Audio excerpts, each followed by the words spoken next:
Hello everyone! The third and final part of episode 70 had been finally released, and it brought a great ton of material that I'd really like to talk about. This part was so full of mysteries and unsolved questions, so that I was even confused a bit where to start first. But after thinking a little, I decided to start with one and the most important question: who the secret agent really is, and is he a good guy or a villain after all? What is he hiding in his closet? And in what way is he actually connected with both Skibidi toilets and the Alliance? And why does he know so much about ISOTOILETs? Today I'm going to answer all these questions for you and define the figure of the secret agent for you as a whole. Now get your tea and snacks ready and prepare to watch this video to the end, because it's not gonna let you go for sure. And let's go. The secret agent, aka Boom, has always been the most mysterious character in all the Skibidi toilet universe, and rightfully so. The purpose that he had been holding for such a long time has always been pretty unclear, and only in the last two parts of episode 70, something started showing far on the horizon. What's the actual logic behind all of his appearances in the series, and what kind of strategic plan did he have from the very start? And how he got connected to all of the fractions that have been shown in this series so far? I'll answer all of these questions for you today, but let's not rush it and rather take it step by step. We saw the secret agent for the very first time in episode 45, where all that he was doing was simply observing the battle between Titan TV Man and Titan Speakerman. And by the way, it is also the first episode where Plungerman appears. And in there, he doesn't show anything epic as we always expect him to do now. He's just hiding behind one of the buildings. And now, considering what happened in the third part of episode 70, I have a pretty crazy guess that the secret agent could have been watching Plungerman from the start too, as well as the white terracotta brother, aka Lucky Cameraman. And that would explain how both of those agents would go so far in the series without getting destroyed. It seems like Boom kind of has chosen two of these guys, not counting the other one, which I'll be mentioning later, as the tools for doing whatever he planned to do. Although in case for Plungerman, I think that for the most part he had been acting by himself and without Boom's help. And it is also possible that he was chosen by the secret agent a bit later, when he had proved himself worthy enough to become one of his favorite toys. But I am going to unfold this theory with more details soon in this video, so watch it to the end so you will understand everything. So, in episode 45, he looks really blurry and without any particular features in his appearance, aside from the fact that he is the only human left in the series after episode 26. And he appears once more in episode 46, leaning on the tree, continuing to watch Titan TV Man chasing the infected Titan Speakerman. But everything changes in episode 47, where we could see a close-up of the secret agent's face, and the iconic yellow glasses have finally appeared on him, and his face model became much more detailed. By the way, in my earlier analyses, I've made this assumption several times that the POV cameraman from episode 47 could be no other than Lucky Cameraman himself. And this interaction between him and the secret agent could be the very first interaction of all, and that in this exact moment, their contact had been established for the first time. It's possible that Lucky Cameraman could be on the verge of passing away after what angered G-Man had done to him.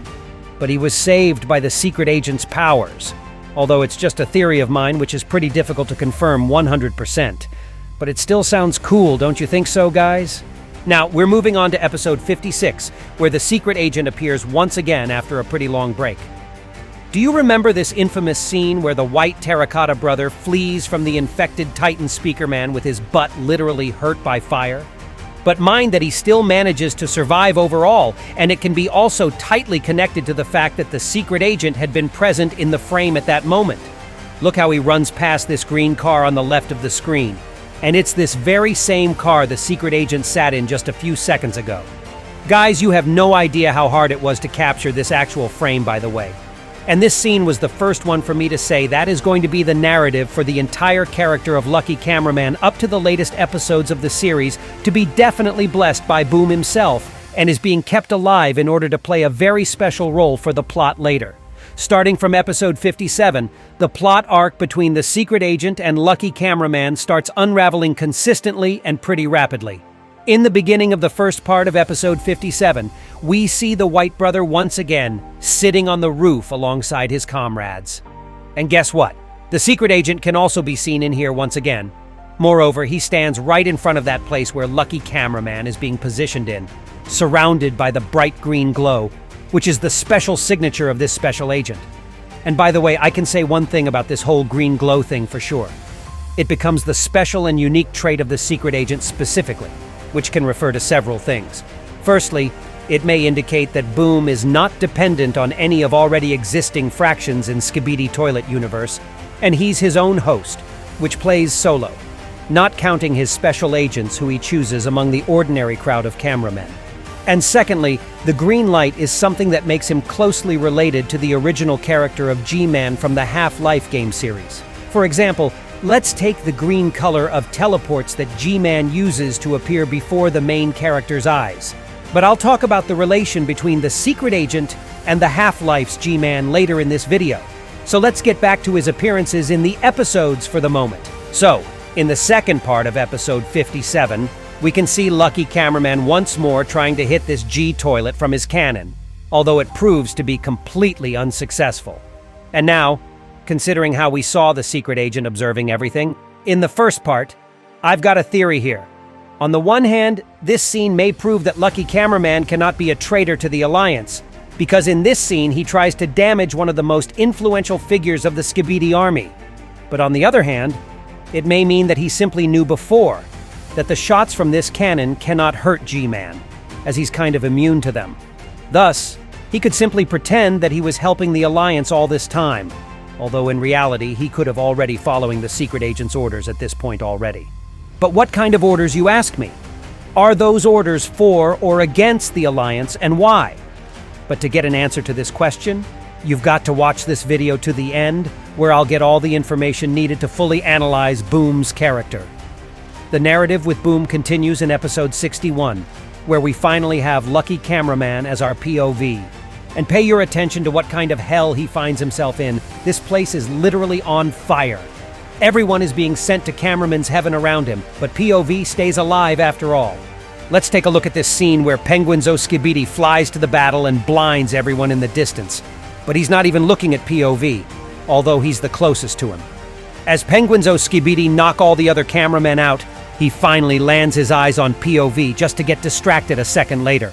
And there's the secret agent in this episode as well, and he's looking straight at POV. The white terracotta brother was definitely chosen by the special agent, so he's been specially supported in all those moments by Boom in order to prevent him from dying. Same thing occurs in episode 63, where Boom can be seen looking from around the corner straight at the Lucky Cameraman in the moment when he had been punished by Plungerman for supposedly not taking it all seriously. And it's also one of those rare moments where we could see both the white terracotta brother and Plungerman in the same scene before episode 67.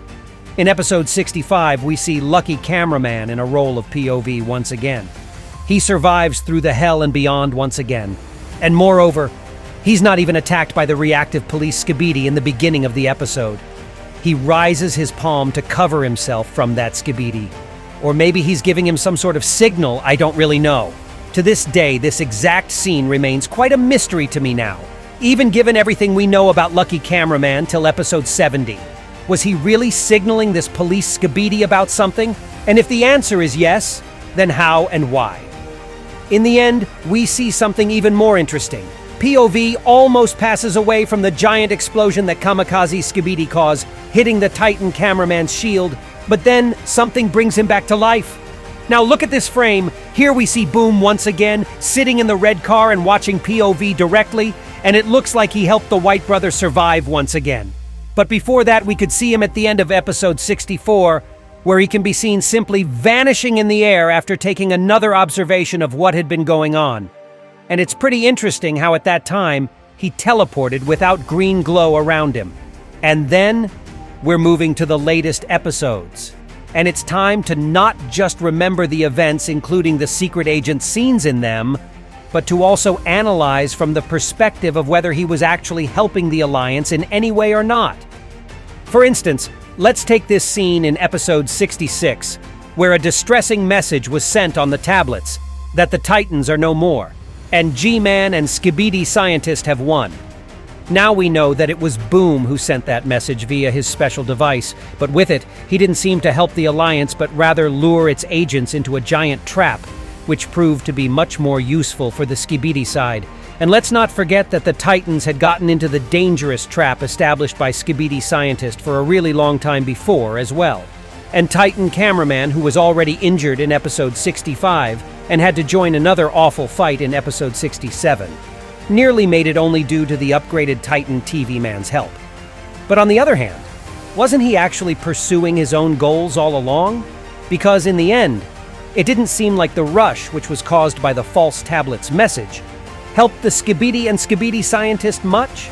And speaking of individual goals, in the secret scene added by Boom the Creator in all the episodes for Season 22 compilation video, we saw the continuation of the plot arc between him and Lucky Cameraman, where he gives him the remote controller and tells him, "You know what to do." And in that scene, two signs appear for the first time: transmission error and record error. Then we saw the same signs from the second part of episode 68 when Plungerman crossed the gray border inside of the Skibidi base. At this point, both Lucky Cameraman and Plungerman become somehow connected with the secret agent, and I bet it happened because he wanted so. And also I think that those errors were caused by the secret agent whenever someone gets too close to him. Even the agents chosen by him himself, as Boom chooses what is allowed for the characters to see and what is not.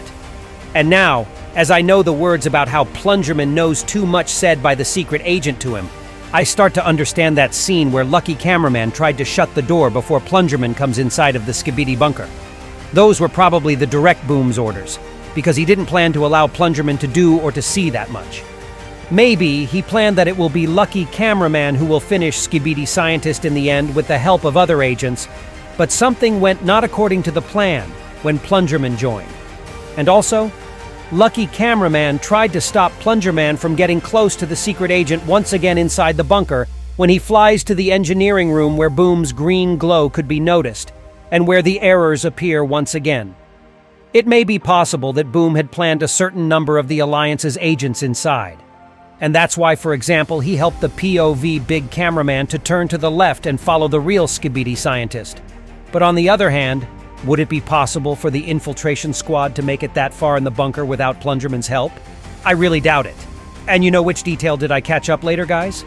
After the third part of episode 70 came out with two green-suited brothers plot twist, I noticed how in that scene when Plungerman rolls inside, one of Green Brothers gives him his plunger back.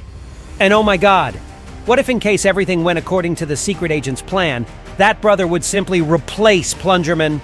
But when the actual Plungerman invited himself to the party, the two brothers who had already been Boom's agents as well were not needed in terms of battle power, so the secret agent simply deactivated them later, in that Michael Jackson scene.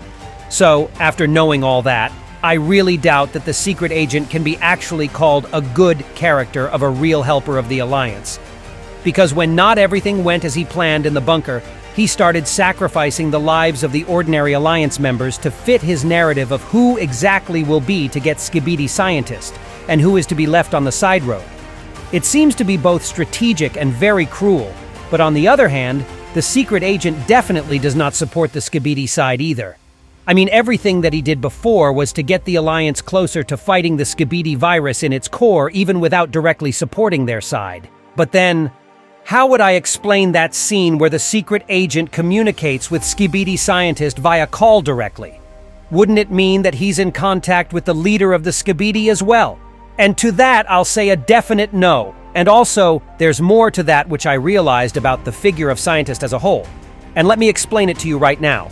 Firstly, he's not communicating with him with the goal of helping him or giving him some secret information about the Alliance. He simply states to the Scientist that he's to die very soon from the hands of his pawn.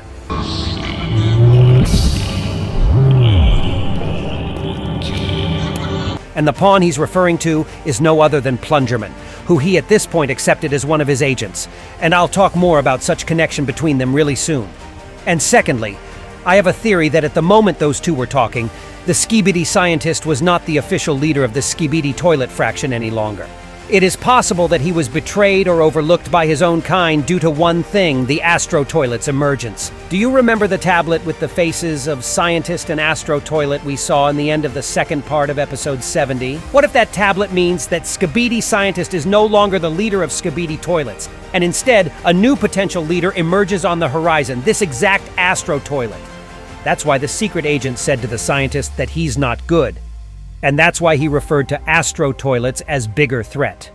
It's really possible that we will see the continuation of this series with ISOTOILETs as the new big enemy for the Alliance in space.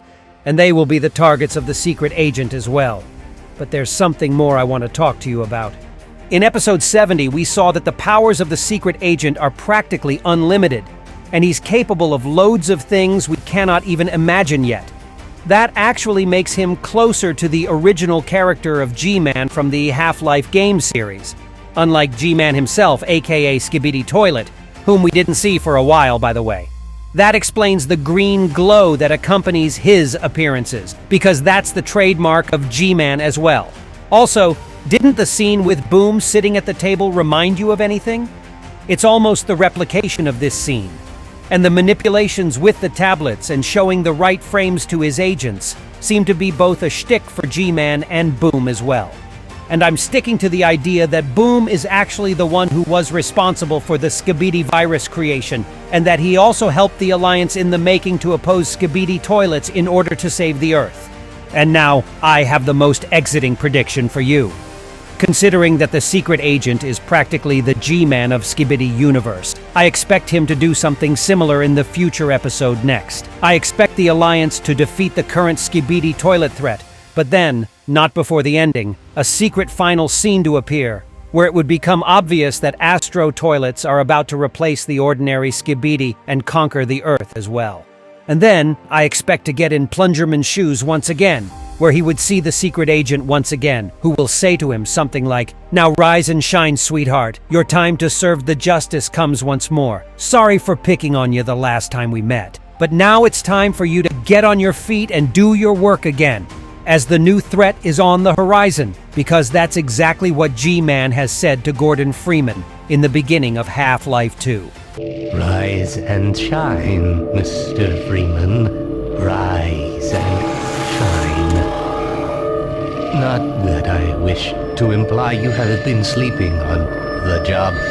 No one is more deserving of a rest, and all the effort in the world would have gone to waste until... well, let's just say your hour has come again. And the dynamics between the secret agent and Plungerman reminded me a lot of those two. And I would definitely say that Plungerman is a real main character material, so I doubt that Boom would let him go so easily in the future episodes of the series. And that was all for today. Soon I will make other videos dedicated to Plungerman and the Green Brothers specifically. So don't forget to subscribe to my channel not to miss them. And that was me, ISOTOILET. See ya!